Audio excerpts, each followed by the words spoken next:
Nvidia is going to be in trouble for the RTX 4090. I'm going to tell you why. Today, I went to my local Micro Center. That's the store that has all the computer parts. A lot of you got GPUs last year from there for a lot cheaper. Often it's the only place that you could get a GPU during the last few years. So I went there today because this came out. If you see behind me, this is going to be the AMD, that's the Ryzen 9 7950X, and that's a Gigabyte X670E motherboard. Now, generally, you would expect there to be a big line, a lot of demand. Ryzen 5000 came out, the line was out the door. You had to get there pretty early if you wanted the best high-end CPU.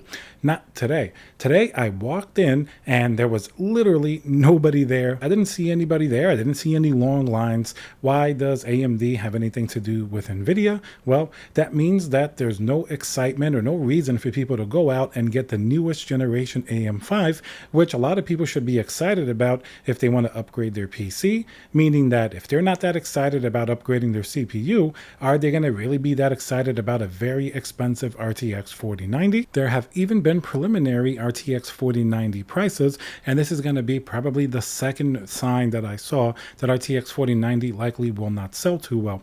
As we know, MSRP is $1599. A lot of these are showing up on Newegg as, sold out or pre-order because the GPU comes out in October. But some of the pricing, very, very interesting. You see a lot at $1599, some $1699, within $100 to $200 of MSRP. Why is that different? Well, last time when the 3090 came out, even the 3090 Ti, let's say a 3090 would have easily been hundreds and hundreds of dollars over the price of a regular RTX 3090 Founders Edition. You could have expected them well over $2,000. But now, the 4090, which is going to be the newest and most powerful GPU Nvidia has ever made, it's going to be pretty close to MSRP because the companies are seeing that there's no demand for the new stuff. They're seeing the huge amount of inventory that they still have of RTX 3000, not to mention on the secondhand market. So many people are selling their GPUs. Even if prices aren't going down anymore as fast as they were before,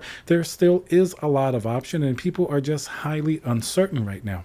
So let's take these two factors together. Let's take nobody really being interested in this, even the cheaper 7600X and some of the cheaper motherboards. I literally was there for a good 20 to 30 minutes. I saw absolutely nobody buy this, which is actually pretty shocking because this just came out. It's definitely nothing wrong with the performance. It seems to be one of the best performing CPUs. All the reviews are pretty good, but of course the price is pretty high in my opinion for what you're getting, and Intel also just announced their 13900K, and it looks like that may be the better goal this generation. It's going to be a little bit early to tell. I like both AMD and Intel. I usually go for whichever one is the best, or in this case, whichever one is first. But of course, I plan to take a look at the 13900K. I already have a 12900K, so I'll just be able to pop that into my existing Z690 motherboard. But I was certainly very shocked at the lack of enthusiasm and just lack of people buying the newest generation. I even asked the employees there and the manager, and they said it's a huge night and day difference from Ryzen 5000 to Ryzen 7000. So that means that the enthusiasm is really at like a zero level. We're not even talking about like a little bit slower than Ryzen 5000, or you can't really tell. It seems really, really dead. And that's going to be very concerning for Nvidia, especially for the RTX 4090 and the other GPUs. So what does that mean for you as the consumer, however? Well, the motherboard prices for X670E, some of them are pretty expensive. Some, like the Gigabyte ones, do seem a little cheaper. Like this is the Gigabyte Extreme, which was more expensive in the previous, platforms, but they did seem like they cut a few corners. It's not exactly the same level as the previous Extremes. Even the Asus Extreme is a little bit cheaper than the Intel version. So I think everybody knows that they need to price more competitively if they're going to sell CPUs at the same rate that they sold the last few years, because with everything going a little bit down in terms of the economy and enthusiasm in general, it looks like they really need to entice people with some better pricing before they jump on this platform.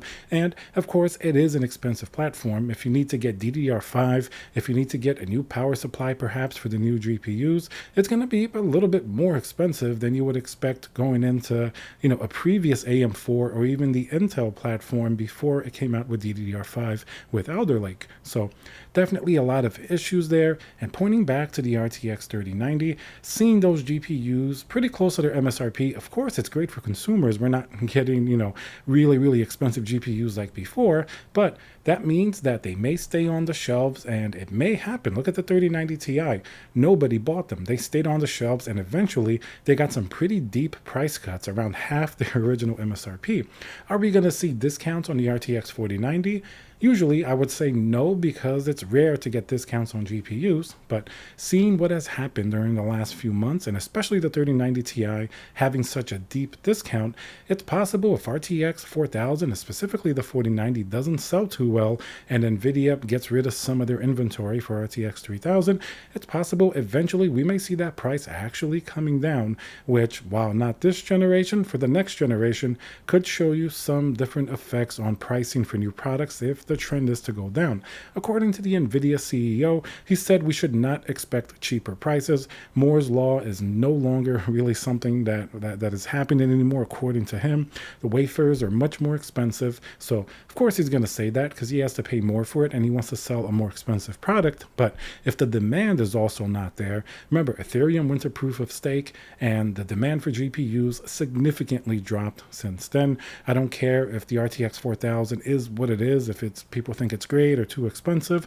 There's going to be no demand from crypto miners, and there's going to be no demand from resellers and your friendly neighborhood scalper, because if you can get the GPU right away during launch day, much like you can get it like this, why would there be a need for a scalper? So that's good news for the consumer in general.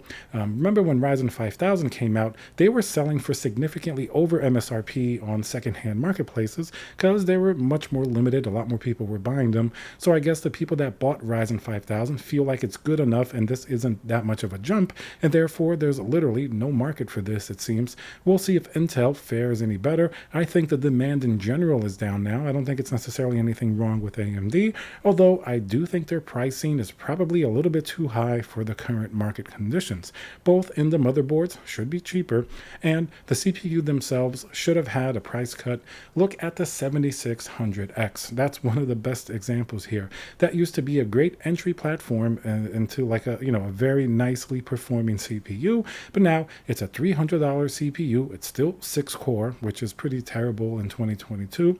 Of course, single core gaming performance is good, but at what cost? You're going to have to buy a pretty expensive motherboard. In general, X670E is not cheap at all. Most of the motherboards are well over $300. Most of the decent ones started around like $500. So you're going to have to spend a lot more with DDR5 as well. So as you can see, it doesn't bode too well for like that value entry into the market. And then put a massively expensive RTX 4000 GPU on the line, and there's no reason to build a budget computer. Just does not exist with the current modern brand new retail hardware.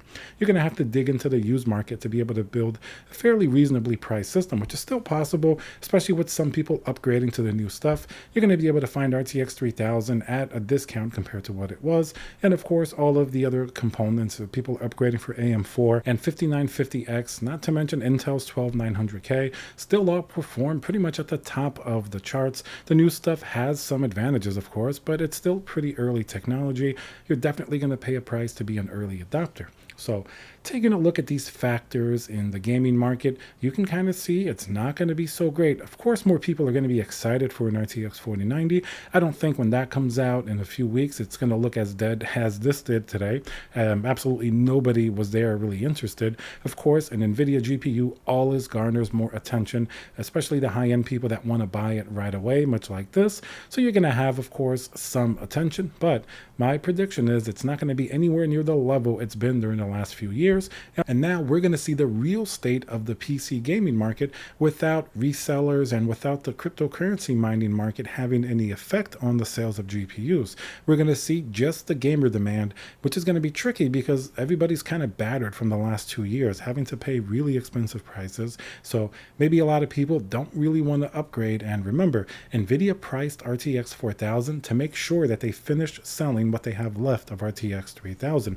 That's why the 4090 is a little more expensive, and the 4080s are much, much more expensive. The 4080 12GB at $1,200 is $500 more than the 3080 was when it originally came out. And the 4080 that's 12GB, that shouldn't even be a 4080, and it's $899, with most models likely selling for close to or over $1,000.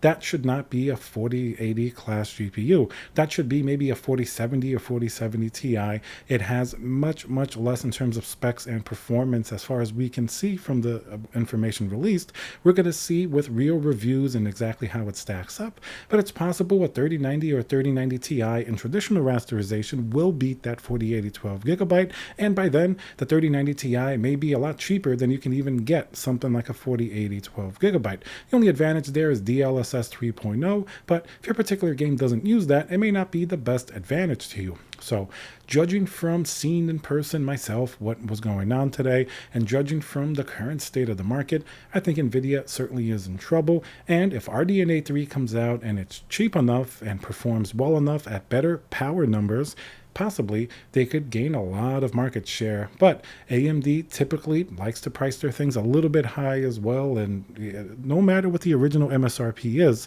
like the 6900 XT was $999, but you couldn't find that for a very long time during the shortage. It was often sometimes even over $2,000, which is ridiculous for a 6900 XT. It never had the power of an RTX 3090 with ray tracing and the power in terms of its attraction to gamers, but it definitely performed really well. But AMD, I think, made a mistake, especially with their third-party AIBs, keeping prices high. I would see these AMD RDNA 2 GPUs on the shelves all of last year because the pricing was too high. I have a feeling they may make the same mistake now with the new generation, maybe for different reasons, but if they really wanted to gain market share from Nvidia, they would have done it last year when they could have really, really snuck in the market with better performing GPUs and not give us crap like the 6500 XT, which was really inexcusable for a GPU. Hopefully, RDNA 3 packs not only great power, performance, but also a very, very good price and reasonable availability. That way, it's really great to be competitive, and hopefully it'll bring some of the Nvidia GPU prices down. But remember, both AMD and Nvidia are going to be competing with the used GPUs on the market now, which are definitely going to be a problem for them when 3070s and even 3080s are going for pretty cheap on the secondhand market. People eventually will overlook whatever they may think about used GPUs, such as having been mined on, if the price is attractive enough and if the GPU is still in pretty nice condition. Does it look bad for the new stuff coming out? Not only RTX 4090, but this stuff, nobody was there. How about Intel or even RDNA 3 GPUs? I think it looks a little bit dark for PC gaming this fall. Let me know what you think. Remember to subscribe, and I'll see you guys on the next video.